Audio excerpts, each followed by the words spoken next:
ಪ್ರಕೃತಿಯಲ್ಲಿರುವಂತಹ ಗಿಡಮೂಲಿಕೆಗಳು ನಮಗೊಂದು ವರ. ಅದನ್ನು ನಾವು ಮನೆಯಲ್ಲೇ ಬೆಳೆಸ್ಬೇಕು. ಬರೀ ಕೊಂಡುಕೊಂಡು ತಗೋತಾ ಬಂದರೆ ಬೆಳೆಯೋರು ಯಾರು? ಏನು ಈ ಗಿಡಮೂಲಿಕೆ ಆಕಾಶದಿಂದ ಉದುರುತ್ತಾ? ಖಂಡಿತ ಇಲ್ವಲ್ಲ. ಹಾಗಾಗಿ ಮೊದಲನೆಯ ಕರ್ತವ್ಯ, ಪ್ರತಿಯೊಬ್ಬರು ಈ ಗಿಡಮೂಲಿಕೆಗಳನ್ನು ಟೆರೇಸ್ ಮೇಲೋ, ಬಾಲ್ಕನಿಯಲ್ಲೋ ಅಥವಾ ಜಾಗ ಇದ್ರ ಭೂಮಿಯಲ್ಲೋ ನಾವು ಬೆಳೆಸ್ಬೇಕು. ಅದನ್ನು ಕಾಪಾಡ್ಕೋಬೇಕು, ಅದನ್ನು ನಾವು ಸೇವಿಸ್ಬೇಕು. ಆಗ ತುಂಬ ಒಳ್ಳೆಯದಾಗುತ್ತೆ. ಭಾರತ ದೇಶ ಟಾಪ್ ಆಫ್ ದ ವರ್ಲ್ಡ್ಗೆ ಹೋಗೋದ್ರಲ್ಲಿ ಒಂದು ಚೂರು ಸಂಶಯ ಇಲ್ಲ. ಇನ್ನು ಭಾರತ ದೇಶ ಅಂತಂದೆ, ಸಂಶಯನೇ ಇಲ್ಲ ಅಂದೆ ನಂಬರ್ 1 ಆಗೋದ್ರಲ್ಲಿ. ಖಂಡಿತ ಅದಾಗಬೇಕಾದ್ರೆ ಮಕ್ಕಳು, ಆರೋಗ್ಯವಾದ ಮಕ್ಕಳು ಹುಟ್ಟಬೇಕು, ಉಪಯೋಗಕಾರಿಯಾದ ಮಕ್ಕಳು ಹುಟ್ಟಬೇಕು. ಆದರೆ ಇದಕ್ಕೆ ನಾವು ತಂದೆ ತಾಯಿಗಳು ಮೋಸ ಮಾಡ್ತಾ ಇದ್ದೀವಿ. ಮೊಟ್ಟ ಮೊದಲನೇದಾಗಿ ನೋಡಿ, ಎಲ್ಲ ಸುಲಭವಾಗಿ ಆಗ್ಬಿಡ್ಬೇಕು. ಒಂದು ಸ್ವಿಚ್ ಹಾಕಿದ್ರೆ ಬಲ್ಬ್ ಹೆಂಗೆ ಬರುತ್ತೋ ಹಾಗೆ ಹ್ಞೂ ಅಂದ ತಕ್ಷಣ ಮಗು ಆಗ್ಬಿಡ್ಬೇಕು. ಎಲ್ಲಿಂದ ಆಗುತ್ತದು?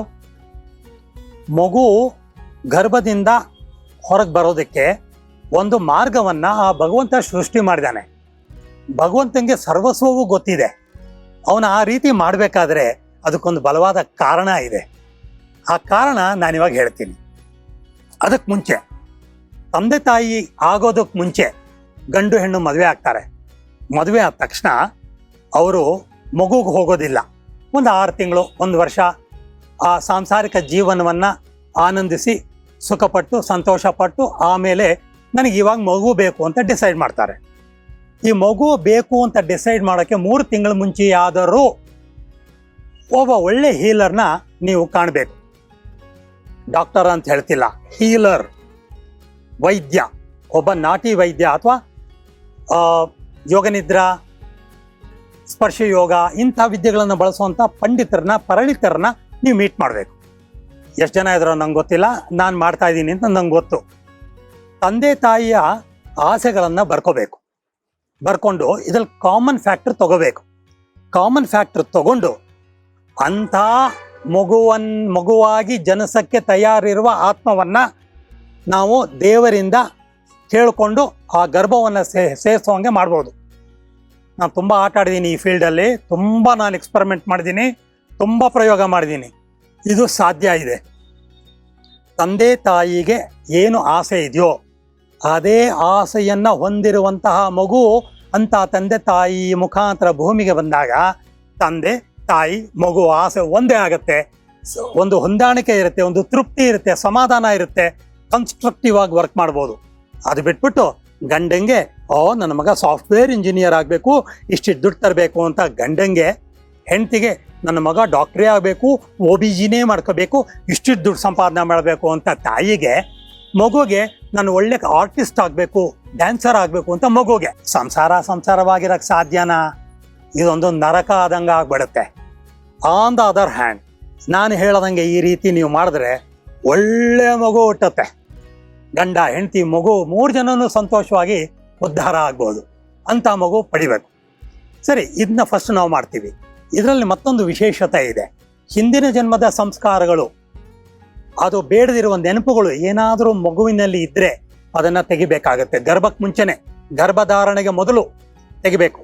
ಮತ್ತೊಂದು, ಮಗು ಹುಟ್ಟಕ್ಕೆ ಮುಂಚೆನೆ ಅದು ಆತ್ಮದ ಸ್ಥಿತಿಯಲ್ಲಿರುವಾಗ ಅದರಲ್ಲಿ ಕೂಡ ಬೇಡದಿರುವಂತಹ ನೆನಪುಗಳಿದ್ರೆ ತೆಗಿಬೇಕು. ಅದಾದ ನಂತರ ಗಂಡ ಹೆಂಡತಿ ಮೆಡಿಕಲಿ ಆಲ್ ರೈಟ್ ಇದ್ದಾರಾ ನೋಡಬೇಕು, ಗಂಡ ಹೆಂಡತಿ ಆರೋಗ್ಯವಾಗಿದ್ದಾರಾ ನೋಡ್ಕೋಬೇಕು.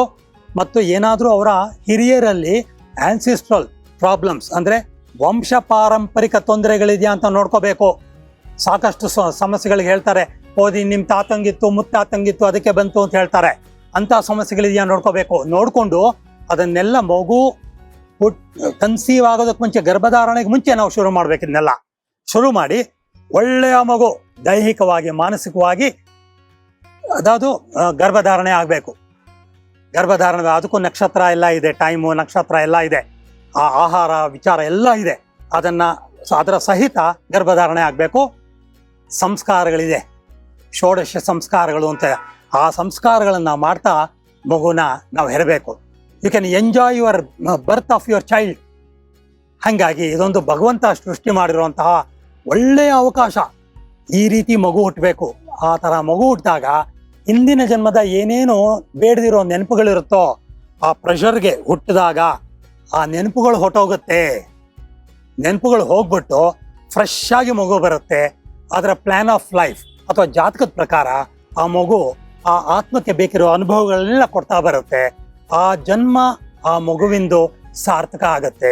ಒಳ್ಳೆ ಮಗು ದೇಶ ಕೊಟ್ಟುತ್ತೆ. ಭಾರತ ದೇಶ ನಂಬರ್ 1 ಆಗತ್ತೆ.